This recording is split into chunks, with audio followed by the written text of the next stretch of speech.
Hello दोस्तों, फिर से एक बार हाइब्रिड करंट अफेयर्स में आपका स्वागत है। आज है 15 अप्रैल। प्रतिदिन की तरह आज भी महत्वपूर्ण करंट अफेयर्स पढ़ेंगे जो एग्जाम की दृष्टि से काफ़ी महत्वपूर्ण होता है। अगर आप इस चैनल पर नए हैं तो चैनल को लाइक शेयर सब्सक्राइब कर दीजिए, क्योंकि इस चैनल पे प्रतिदिन ऐसे ही करंट अफेयर्स पढ़ाया जाता है और आप लोगों के लिए प्रति वीकली करंट अफेयर्स का भी प्रारंभ हो गया है, जो हर वीकली करंट अफेयर्स लैब पढ़ाया जाता है। और कल ही वीकली करंट अफेयर्स पढ़ाया गया है। जो अभी तक वीकली करंट अफेयर्स नहीं पढ़े वो कल का वीडियो जरूर देख ले, क्योंकि वीक में जितने करंट अफेयर्स बने प्रतिदिन का 10 करंट अफेयर्स यानी 7 दिन का 70 करंट अफेयर्स समझ लीजिए। 70 करंट अफेयर्स है, उससे कुछ रिलेट करके फैक्ट बता ही रहे थे। तो बहुत सारे करंट अफेयर्स का भंडार कल पढ़ाए गए हैं, तो आप लोग कल का वीडियो जरूर देख लीजिएगा। चलिए आज शुरू करते हैं। आज का पहला प्रश्न है जनकपुर धाम संस्कृति।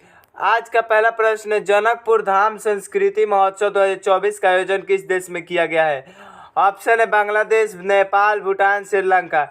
इसका सही आंसर क्या होगा? नेपाल। इसका सही आंसर क्या होगा? नेपाल। याद रखेगा, नेपाल में जनकपुर धाम संस्कृति महोत्सव का आयोजन किया गया है।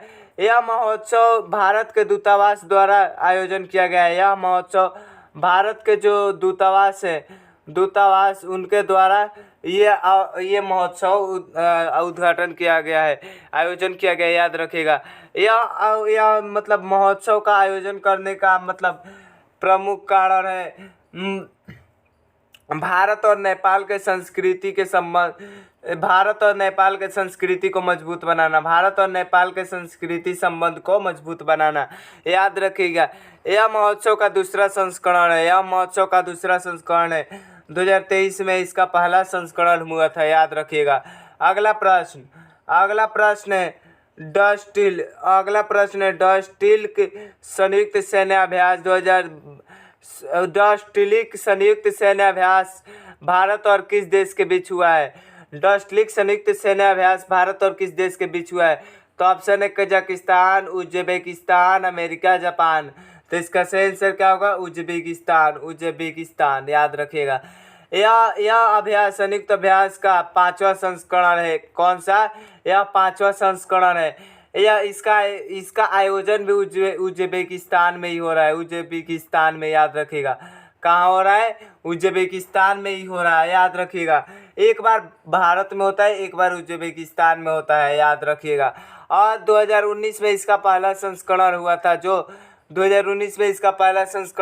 जो भारत में हुआ था। याद रखिएगा। अगला प्रश्न है लक्षद्वीप में शाखा खोलने वाला देश का पहला निजी बैंक कौन बना है? ऑप्शन है Punjab national bank, HDFC bank, state bank of India, UCO bank. इसका सही आंसर क्या होगा? HDFC bank. देखिए, हाल ही में हमारे माननीय प्रधानमंत्री नरेंद्र मोदी जी मालदीव का दौरा करने गए थे। वहाँ पे पर्यटकों के आमंत्रित किया, पर्यटकों के लिए मतलब रास्ता में थी किया, बोले पर्यटक यहाँ घूम सकते हैं, घूमने के लिए अच्छा जगह है। मालदीव को बाइकआउट, जिसके कारण मालदीव बाइकआउट होने लगा। और देखिए, इसी कारण जब वहाँ पर्यटक जाएंगे तो वहाँ पे बैंक होना चाहिए, किसी बैंक का शाखा होना चाहिए। इसीलिए HDFC बैंक अपना शाखा वहाँ HDFC बैंक वहाँ अपना शाखा खोली है। याद रखिएगा, इसीलिए HDFC बैंक वहाँ अपना शाखा खोली है। याद रखिएगा। चलिए अगला प्रश्न, पहले जान लेते HDFC बैंक के थोड़ा सा बारे में जान लेते। HDFC बैंक का स्थापना कब हुआ था? 1994 में। HDFC बैंक का स्थापना 1994 में हुआ था। याद रखिएगा। अगला प्रश्न है डॉक्टर भीमराव अंबेडकर की 134वीं जयंती कब मनाया गया है? तो ऑप्शन है 12 अप्रैल, 13 अप्रैल, 14 अप्रैल, 15 अप्रैल। इसका सही आंसर क्या होगा? 14 अप्रैल। इसका सही आंसर क्या होगा? 14 अप्रैल। 14 अप्रैल को डॉक्टर भीमराव अंबेडकर की 134वीं जयंती मनाई गई है। याद रखिएगा, डॉक्टर भीमराव अंबेडकर का जन्म कब हुआ था? 14 अप्रैल 1891 में। 14 अप्रैल 1891 में। याद रखिएगा, 14 अप्रैल 1891 में। मृत्यु कब हुआ था? तो 1956 में। याद रखिएगा, मृत्यु कब हुआ था? 1956 में। तो और इनका जन्म कहाँ हुआ था? तो इनका जन्म हुआ था मध्य प्रदेश के महू नगर। मध्य प्रदेश के महू नगर, याद रखिएगा। जो महू नगर है वर्तमान में उनका नाम अंबेडकर नगर हो गया है, उनका नाम वर्तमान में अंबेडकर नगर हो गया है, याद रखिएगा। मध्य प्रदेश डॉक्टर भीमराव अंबेडकर संविधान सभा में प्रारूप समिति के अध्यक्ष के तौर पे कार्य किए थे, प्रारूप समिति के अध्यक्ष के तौर पे, याद रखिएगा। प्रारूप समिति में कितने मेंबर थे? तो 7 मेंबर थे, याद रखिएगा। प्रारूप समिति में कितने मेंबर थे? तो 7 मेंबर थे, याद रखिएगा। और संविधान का बात हो तो संविधान सभा का गठन, संविधान हमारा देश के संविधान कब वो लागू हुआ था? तो 26 जनवरी 1950 को। यह बनने में कितना समय लगा? तो 2 वर्ष 11 माह 18 दिन, 2 वर्ष 11 माह 18 दिन, याद रखिएगा। अगला प्रश्न है विश्व का सबसे बड़ा हाइब्रिड रिन्यूएबल एनर्जी पार्क का निर्माण किस स्थान पर किया जा रहा है? ऑप्शन है सूरत, अहमदाबाद, खेवड़ा, गांधीनगर, इनमें से कोई नहीं। इसका सही आंसर क्या होगा? खेवड़ा। इसका सही आंसर क्या होगा? खेवड़ा।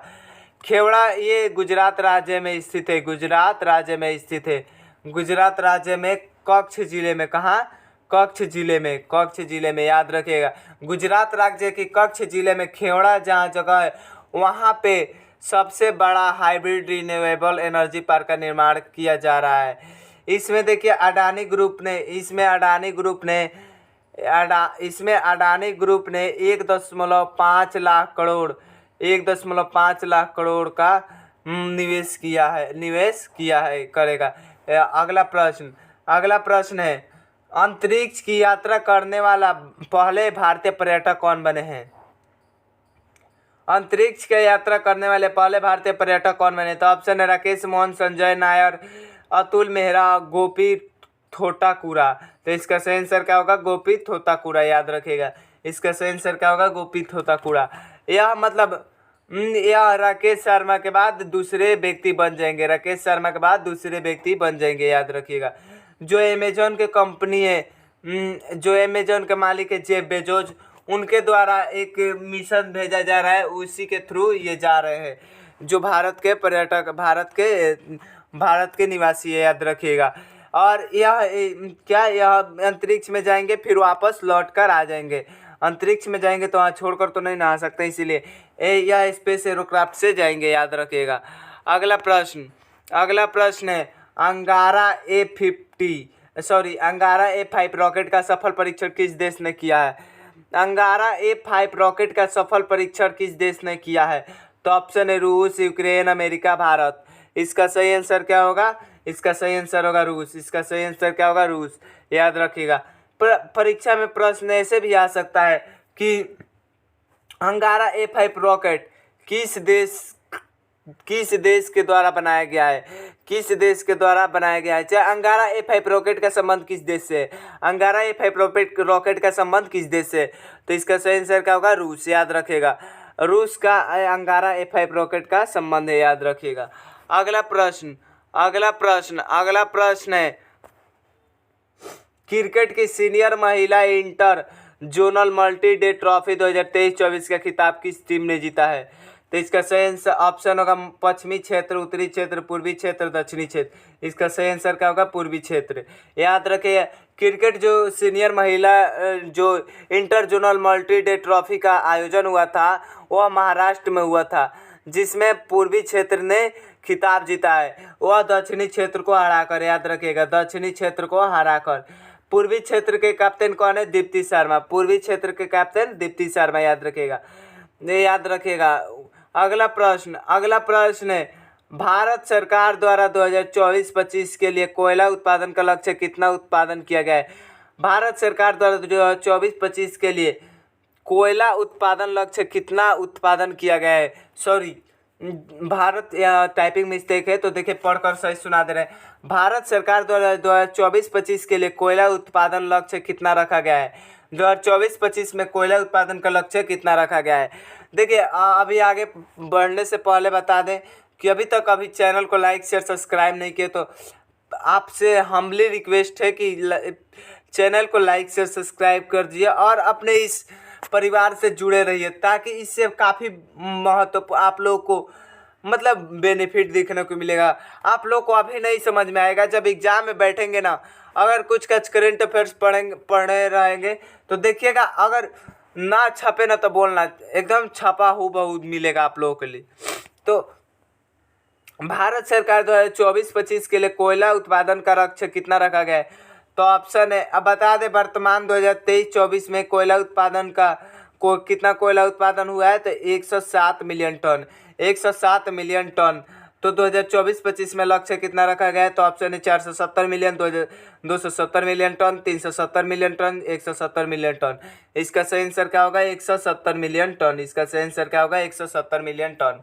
170 मिलियन टन, याद रखिएगा।